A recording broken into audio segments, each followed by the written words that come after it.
ఇవాళ ప్రపంచ రంగస్థల దినోత్సవం తెలుసా? ఈ సందర్భంగా కళాకారులకు గరం గరం తరపున శుభాకాంక్షలు. అన్నట్టు కళాకారులు అంటే గుర్తొచ్చింది. ఆ నటులు రంగస్థలాన నటిస్తే కొంతమంది మన ఇంద్రబాబు లాంటోళ్ళు నిజ జీవితంలో కూడా భలే నటిస్తారు. నటించి నమ్మించి వెన్నుపోటు వడుస్తుంటారు.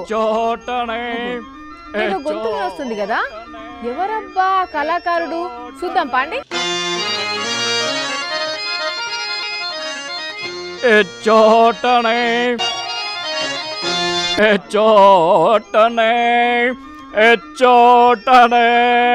కలలోగన్న గ్రాఫిక్స్ నగరం అంతరించిపోయే చోటనే నా ద్వితీయ ప్రతిభ మసకబారిపాయే చోటనే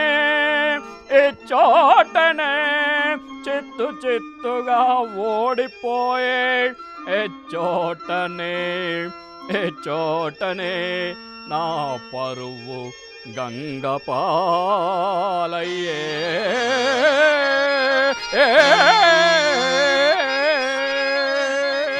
ఓహో, పురస్కార్ లెవెల్ పర్ఫార్మర్ మన ఇంద్రబాబు గారి ప్రదర్శన జరుగుతుంది కదా.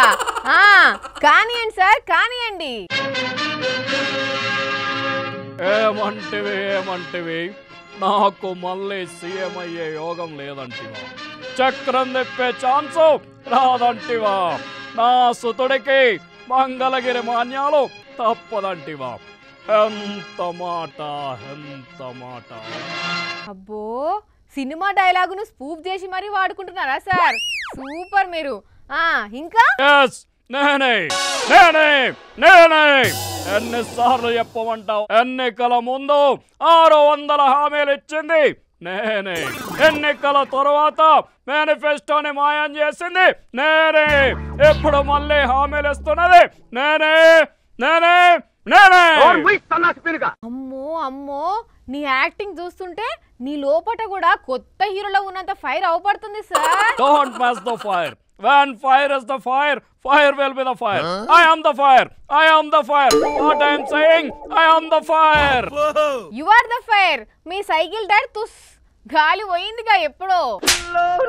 డైలాగులు కాదు సార్, పద్యం పాడొచ్చు కదా. బావా ఎప్పుడు వచ్చినావు సుకులే దత్తపుత్రుల్ ఢిల్లీ చుట్టముల్.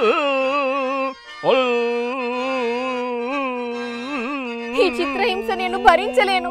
ఆపండి. ఒరిజినల్ పద్యాలను డైలాగులను ఎందుకు అట్లా ఏడి కాడికి నరికి పారేస్తున్నారు సార్? అట్లా జెండాపై కపిరాజు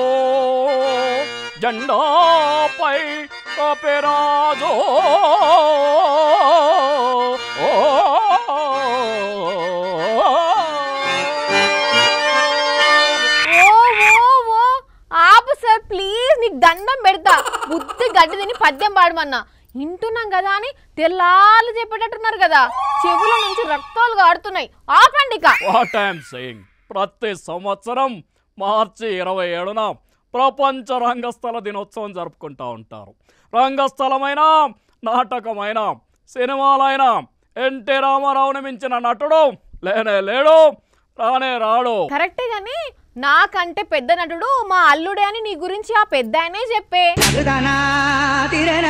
ఇప్పుడు మీ డైలాగులు చూస్తుంటే ఆయన చెప్పింది నిజమే అనిపిస్తున్నది. అదే నా సత్తా, అదే నా టాలెంట్. నన్ను ముఖ్యమంత్రిని చేస్తే ప్రతి సంవత్సరం ఆస్కార్ లాగా నా పేరు మీదే బాబు ఆస్కార్ రెండు కలిపి బాబాస్కార్ అని అవార్డు ఇస్తానని తెలియజేసుకుంటాం. అట్లయితే ఆ బాబాస్కర్ ఫస్ట్ ఇవ్వాల్సింది మీకే. ఎందుకంటే మిమ్మల్ని ముంచిన నటులు ఇంకెవరున్నారు చెప్పండి? అబద్ధాలను నిజాలు చెప్పినంత ధైర్యంగా చెప్పుట్లా మీకు మీరే సాటి. Thank you very much. నా పర్ఫార్మెన్స్ కనుక మీకు నచ్చినట్టయితే 1,00,000 మెజారిటీతో నన్ను గెలిపించండి. లేదంటే మీ ఇంటికి వస్తా, నట్టింటికి వస్తా, కత్తులతో కంటి చూపుతో కాదు డైలాగులతో చంపేస్తా. నువ్వెంత బెదిరించినా, బ్లాక్మెయిల్ చేసినా, పర్ఫార్మెన్స్లు ఇరగదీసినా పని చేసినోళ్ళెవరో చేసేటోళ్ళెవరో జనాలకు బాగా తెలుసు. వాళ్ళకే వేస్తారు ఓట్లు. కానీ నడివిగా కనమ్మో పెద్ద ఎన్టీఆర్ ఉత్తగానే అనలే నాకంటే పెద్ద నటుడు మా బాబు అని